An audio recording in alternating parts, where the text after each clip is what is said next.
Sa Dato din Sinsuat, Maguindanao del Norte, sugatan ng isang 22 years old na driver matapos pagbabarilin ng hindi pa nakikilalang sospek habang nagde-deliver ng prutas sa isang barangay. Ang blotter sa report. Kinilala ang biktima na si alias Muhammad, 22 years old, driver at residente ng Cotabato City. Sakay ng kanyang tricycle ang biktima at nagde-deliver ng prutas ng pagbabarili ng isang hindi pa nakikilalang lalaki.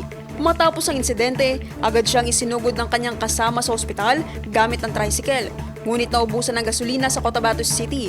Agad namang rumisponde ang mga pulis at tumulong sa pagdadala sa biktima sa Cotabato Regional and Medical Center kung saan siya kasalukuyang ginagamot.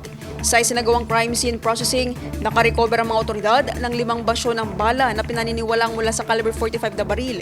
Nagsasagawa na rin ang hot pursuit operation ng pulisya upang matunton ang tumakas na sospek habang patuloy ang investigasyon sa motibo sa krimen.